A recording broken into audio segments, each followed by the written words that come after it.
I believe I visited five. I have two more. So I started my journey with Cleveland. Then I went down to Kansas City, and then I went to Baltimore. Then I went to the Titans, and then I went to the Saints. Then I got the Commanders and Giants left. Okay. Wait, because if that's true, then everything the Browns are about to do in this draft means something completely different than what people think. This isn't just about picking a wide receiver. This is about whether one player can save a franchise from itself. And what I'm about to show you changes how you look at this entire situation. Here's the question nobody is actually asking. What happens to Browns fans if they get Carnell Tate and Watson still doesn't show up? Don't answer that yet. Stay with me. Let's back up. Because before we get to Rich Eisen dropping that bomb, we need to talk about what Carnell Tate actually said. Because this young man is not playing games. An NFL receiver, he'd probably be a trap piece artist with how acrobatic he is. And, Jordan's an excellent creator with the ball in his hands. So they're two excellent prospects. Now think about what he just said. He didn't say Cleveland was just another stop. He put them first.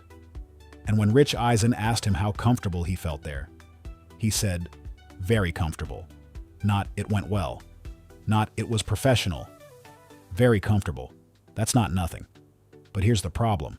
Comfortable doesn't mean guaranteed, and this is where it starts to get complicated. Because the Browns aren't the only team that visited Carnell Tate. Baltimore did too. Kansas City did too. The Saints, the Commanders, the Giants. And Rich Eisen said it himself. If you wind up in Baltimore and not Cleveland, Browns fans would be looking for the nearest bridge. That's not an exaggeration. That's the reality of this situation. It's going to be him. It's going to be him. 100% it's going to be him. And if Browns fans need to reconcile, spend the months doing it. It's going to be him. And if he shows up as him, it would be nice to give him Carnell Tate to throw to. Sure would. But that's not even the biggest part. Think about what this pick would mean for the fan base. Because Rich Eisen said something that's been stuck in my head since I heard it.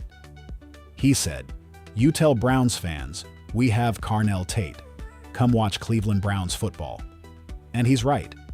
You give Northeast Ohio a homegrown Buckeye, a kid they watched win a national championship, a kid they know, and suddenly people are showing up to the stadium differently.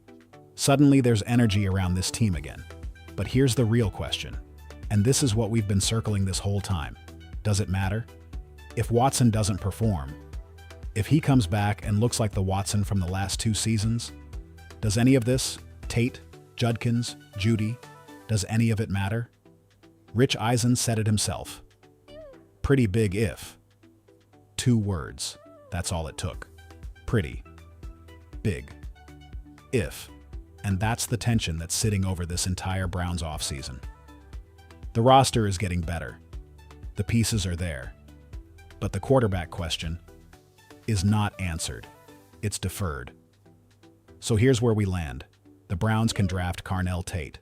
They can give this fan base something to be loud about. They can build one of the most exciting young offenses in the AFC. And they probably should. But the window is Watson. And that window has a leak in it. So the real question isn't whether Carnell Tate is worth the pick. He obviously is. The question is, do you trust this Browns front office to build the right thing around the wrong quarterback?